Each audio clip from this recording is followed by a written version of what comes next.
A continuación realizaremos este ejercicio.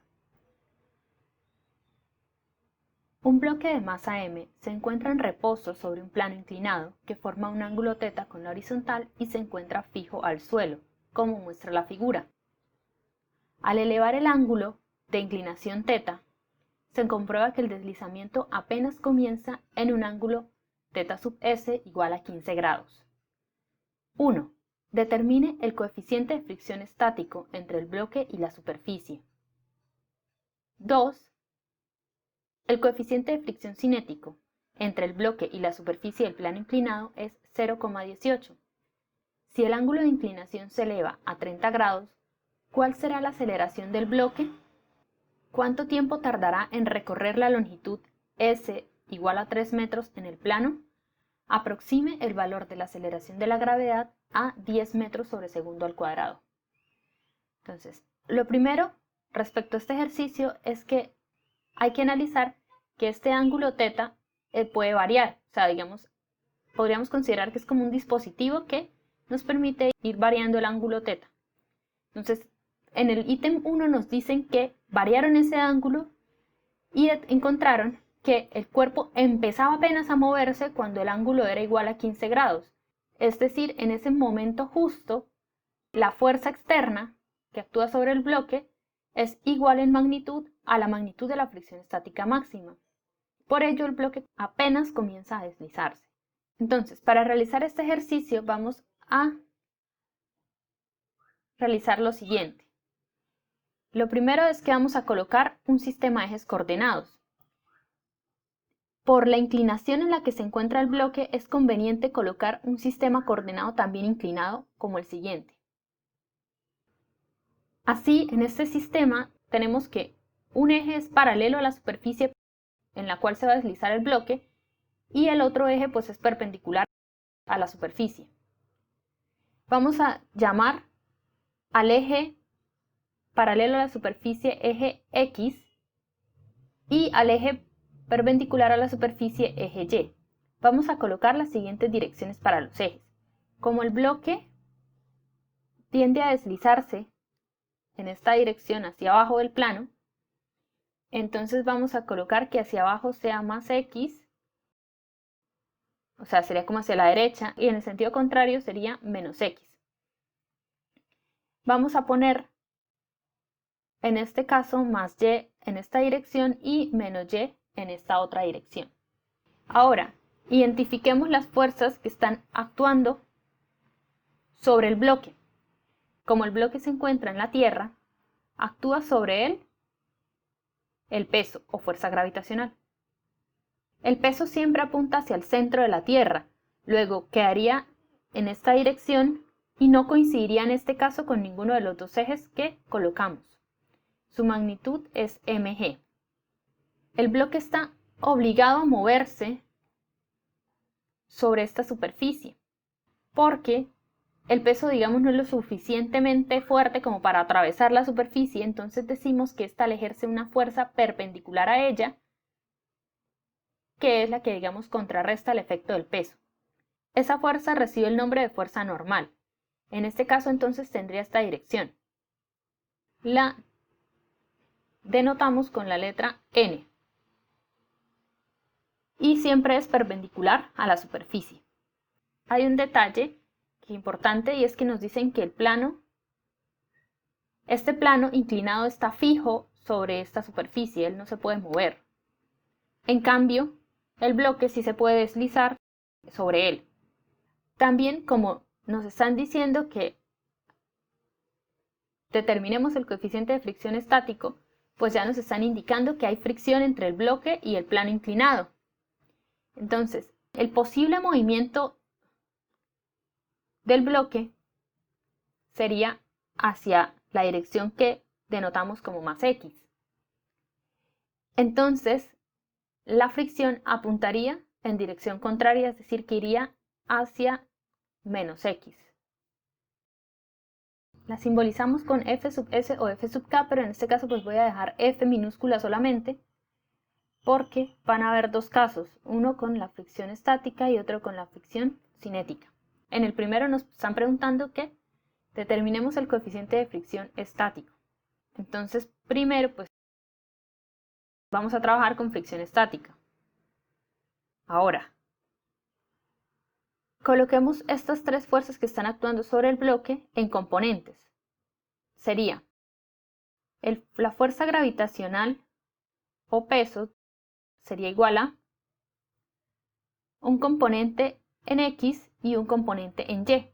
¿Cómo serían estos componentes? Vamos a analizar lo siguiente. El peso queda acá y tiene componente a lo largo del eje X y a lo largo del eje Y. ¿Cómo vamos a determinarlos? Vamos a ver cuál es el ángulo que forma el vector del peso con el eje X. Si prolongamos acá hasta la base, se formaría acá un triángulo rectángulo. La suma de los ángulos de un triángulo, sea rectángulo o no, siempre da 180. En esta esquina entonces habrían 90 grados, porque es triángulo rectángulo. En esta tenemos θ, luego aquí deben haber 90 grados menos el ángulo θ. Podríamos ya trabajar así, descomponer con 90 menos θ, o podemos ver lo siguiente. Estos dos ejes forman 90 grados. Luego, este ángulo de acá es igual a θ, para que al sumar θ más 90 menos θ, obtengamos 90 grados. Eso entonces nos lleva a decir que la componente X del peso es igual a mg seno del ángulo, puesto que es la componente que queda en esta dirección. El ángulo θ acá del diagrama se está formando con el eje Y, por lo que entonces la componente X correspondería con el cateto opuesto de este triángulo rectángulo acá pequeño que se forma, y quedaría en dirección de X positiva en nuestro sistema de coordenadas. Entonces sería mg seno de θ en Y menos, porque la componente en el eje Y queda hacia abajo, queda en dirección de menos Y, mg coseno del ángulo en J. Ahora, la fuerza normal tendrá las siguientes componentes. Esta fuerza coincide con el eje Y va en dirección de más Y, entonces tiene como componente en X 0 y como componente en Y su magnitud en dirección J. La fricción estática, que es la que trabajaremos para el ítem 1,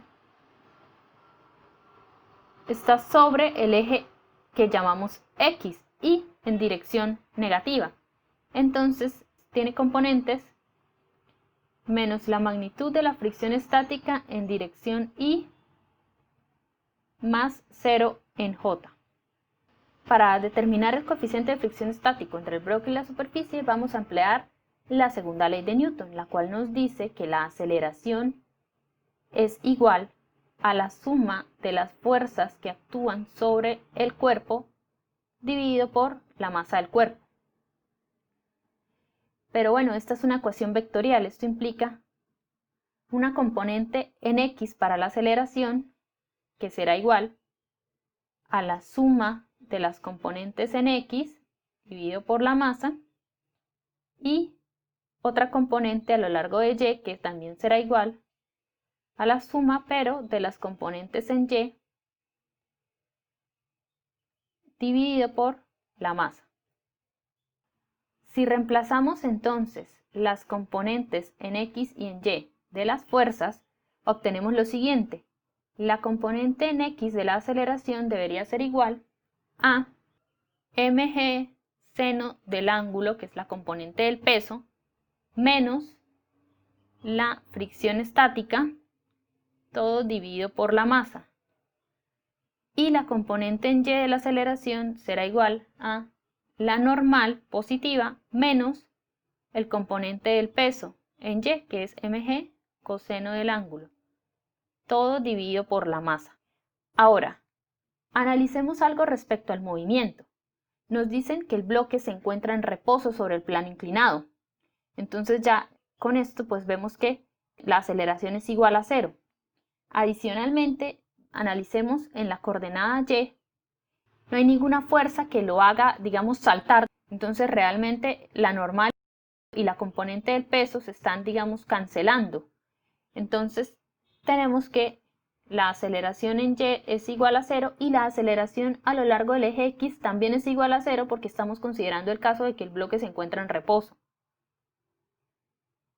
Así, vamos a determinar de acá la magnitud de la fuerza normal. Pasamos a multiplicar la m por el 0 y obtenemos 0 es igual a la magnitud de la normal menos mg coseno del ángulo. Luego, la normal es igual a la componente del peso en dirección y. Y bueno, necesitamos determinar la magnitud de la fuerza de fricción estática. La magnitud de la fuerza de fricción estática cumple con lo siguiente, es menor o igual al coeficiente de fricción estático por la normal. Cuando el cuerpo comienza a moverse es porque la fuerza externa tuvo, digamos, el mismo valor de la fuerza de fricción estática máxima, en magnitud. Entonces, en esta ecuación de la X vamos a reemplazar el valor de la magnitud de la fuerza de fricción estática máxima, que sería 0, multiplicamos m por 0, es igual a mg seno del ángulo menos la magnitud de la fuerza de fricción estática máxima, que sería el coeficiente de fricción estático por la magnitud de la normal. Esto nos lleva a lo siguiente. Pasamos esto para el lado izquierdo y obtenemos el coeficiente de fricción estático por la normal es igual a mg seno del ángulo. Reemplazando la normal que encontramos en la componente y, llegamos a esto. mu sub s por mg coseno del ángulo es igual a mg seno del ángulo. Podemos pasar a dividir mg y se nos cancela. Luego nos queda el coeficiente de fricción estático es igual a seno del ángulo sobre coseno del ángulo. El coeficiente de fricción estático es igual a tangente del ángulo, reemplazando el valor que nos dan para θ sub s, mu estático es igual a tangente de 15 grados, luego mu estático es aproximadamente igual a 0.268. Y con eso respondimos el ítem 1. Ahora, para responder el ítem 2, que dice el coeficiente de fricción cinético entre el bloque y la superficie del plano inclinado es 0,18, si el ángulo de inclinación se eleva a 30 grados, ¿cuál será la aceleración del bloque? ¿Cuánto tiempo tardará en recorrer la longitud S igual a 3 metros en el plano? Vamos a hacer el siguiente análisis. Al elevar el ángulo θ, la componente del peso en la dirección de X, o sea, en la dirección del plano, se hace más grande, puesto que esta componente, como vimos, es mg, seno del ángulo, y el seno de un ángulo aumenta de 0 a 1 entre 0 grados y 90 grados. Entonces, si hacemos este ángulo más grande, pues el seno va a ser más grande, por lo tanto, esta componente va a ser mayor. Si se hace mayor que el punto límite en el cual teníamos un ángulo de 15 grados, pues entonces vamos a tener que la componente del peso en esta dirección va a ser mayor que la magnitud de la fuerza de fricción estática máxima. Luego el cuerpo comenzará a deslizarse con aceleración constante. Entonces ya va a actuar sobre él la fuerza de fricción cinética. Otro detalle, con el aumento del ángulo no se están agregando más fuerzas al sistema. Siguen habiendo las mismas tres fuerzas, solo que ahora ya no es fricción estática, sino fricción cinética. Por lo que en la dirección Y no va a haber movimiento, por lo que podemos utilizar el mismo resultado encontrado en el ítem 1 para la normal, que fue que la normal era igual a mg coseno del ángulo. Ahora en este caso, 2, podemos decir entonces normal es igual a mg coseno del ángulo y la componente x de la aceleración va a ser igual a suma de las componentes en x de las fuerzas sobre la masa del cuerpo, pero ahora sí tendremos un valor para esta componente de la aceleración. Ya no va a ser igual a 0, puesto que el cuerpo se va a deslizar con aceleración constante. Entonces reemplacemos las componentes en x de las fuerzas que estarán actuando. Tendríamos lo siguiente. La componente en x de la aceleración es igual a la componente del peso mg seno del ángulo menos la fricción cinética, porque igual la fricción cinética actúa a medida que el cuerpo se desliza en dirección contraria al movimiento, sobre la masa del cuerpo. La magnitud de la fuerza de fricción cinética es igual a el coeficiente de fricción cinético por la magnitud de la fuerza normal. En este caso entonces tendríamos que la magnitud de la fuerza de fricción cinética es igual a mu sub k por mg coseno del ángulo, que es el valor de la magnitud de la fuerza normal. Ahora entonces reemplazamos la magnitud de la fuerza de fricción cinética en esta ecuación.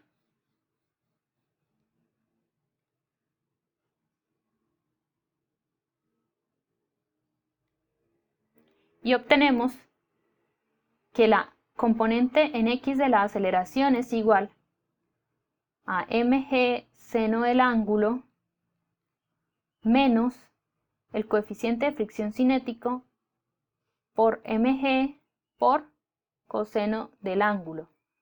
Todo esto dividido por la masa del cuerpo.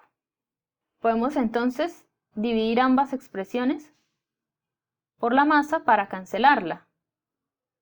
Como los términos que se están restando tienen la masa, entonces al dividir pues la masa se va en ambos términos, ¿sí? Y así pues obtenemos que la componente de la aceleración en x será igual a g seno del ángulo menos el coeficiente de fricción cinético por la aceleración de la gravedad por el coseno del ángulo. Al reemplazar los valores obtenemos 10 metros sobre segundo al cuadrado para g por seno de 30 grados, que es el ángulo que nos dicen que ahora tenemos de elevación, menos 0.18, que es el valor que nos dieron para el coeficiente de fricción cinético, por 10 por coseno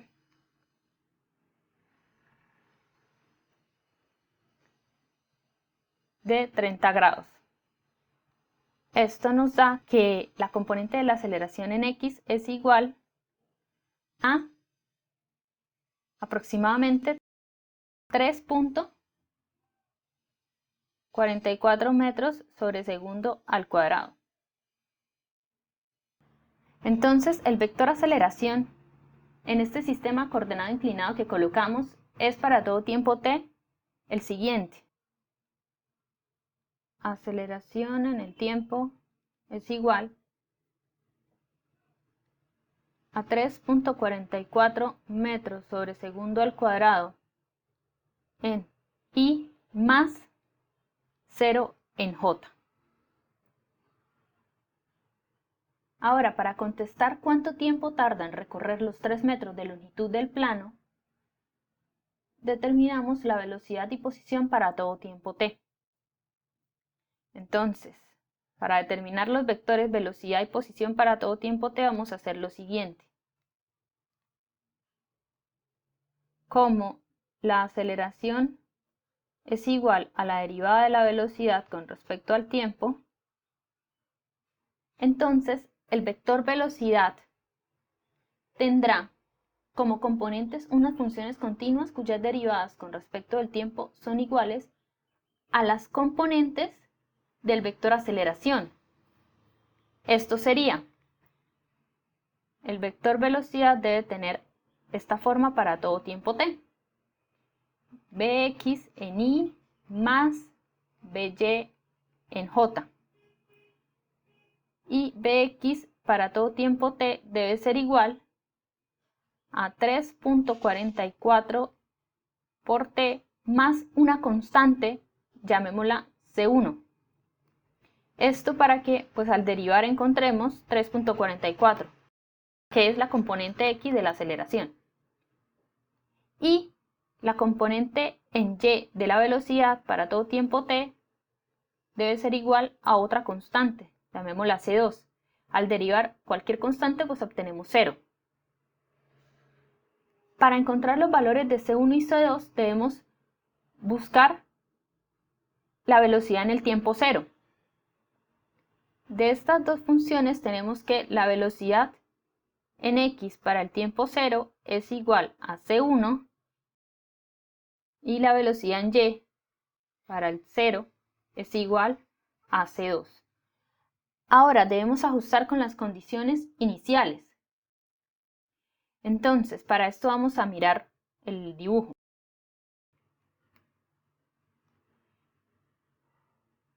Como el bloque se encontraba en reposo cuando se elevó el ángulo, o sea, al principio decíamos que estaba en reposo y entonces se elevaba el ángulo a 30 grados.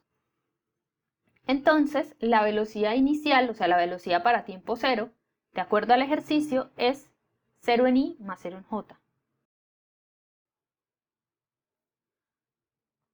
La velocidad inicial, que es la misma velocidad para el tiempo 0, de acuerdo al enunciado, es igual a 0 en y más 0 en j. Luego, si comparamos estas funciones para el tiempo 0 con las componentes que obtenemos de la condición inicial, llegamos a concluir que C1 es igual a 0 y C2 también es igual a 0. Luego nuestro vector velocidad para todo tiempo t es igual a 3.44 t en y más 0 en j. Como la velocidad es la derivada del vector posición, entonces el vector posición tendrá como componentes unas funciones continuas cuyas derivadas con respecto del tiempo son iguales a las componentes del vector velocidad. Esto entonces sería que el vector posición para todo tiempo t tendría esta forma, una función x en y más una función y en j, donde x de t sería igual a 3.44 por el tiempo al cuadrado dividido por 2 más una constante t1 para que al derivar obtengamos 3.44t, que es la componente x de la velocidad. Y la función y de t será igual a una constante cualquiera, llamémosla de 2, para que al derivar esta constante pues obtengamos 0, que es la componente en y de la velocidad. Para determinar entonces estas constantes de 1 y de 2, evaluamos en el tiempo 0, como hicimos para la velocidad. Entonces, x de 0 es igual a d1 y y de 0 es igual a d2. Entonces vamos a comparar esta información de las componentes de la posición evaluadas en el tiempo 0 con la condición inicial de la posición. Para ver la condición inicial de la posición tenemos que ver el dibujo de nuevo. Se colocó el origen del sistema coordenado en la posición inicial del bloque, es decir, en este punto. por lo que la posición inicial, de acuerdo a como planteamos el problema, va a ser igual a 0 en i más 0 en j. La posición inicial, entonces, que es la posición para el tiempo 0, es, de acuerdo a cómo colocamos el sistema de coordenadas, 0 en i más 0 en j. Por lo que, al comparar la coordenada x de la condición inicial con la función evaluada en 0, y lo mismo, comparando la coordenada y de la posición inicial con la función y evaluada en 0, obtenemos que d1 es igual a 0 y d2 también es igual a 0. Luego, el vector posición para todo tiempo t de este problema nos queda de la siguiente manera. R de t es igual a 3.44 por el tiempo al cuadrado dividido por 2 en i más 0 en j. Al hacer esta división obtenemos R de t es igual a 1.72 por t al cuadrado en i más 0 en j. Y este sería, bueno, nuestro vector posición. Como el cuerpo empezó a moverse desde el origen y solo lo hace a lo largo del plano, en dirección más x, la distancia recorrida en este caso coincidirá con la coordenada x de la posición. Entonces, como va a recorrer una distancia s, podemos escribir s es igual a 1.72 por el tiempo que tarda en recorrer s, llamémoslo t', al cuadrado. Luego entonces el tiempo t' que tarda en recorrer los 3 metros, que tiene de longitud del plano, va a ser igual a la raíz cuadrada de 3 dividido por 1.72. Esto es aproximadamente 1.32 segundos.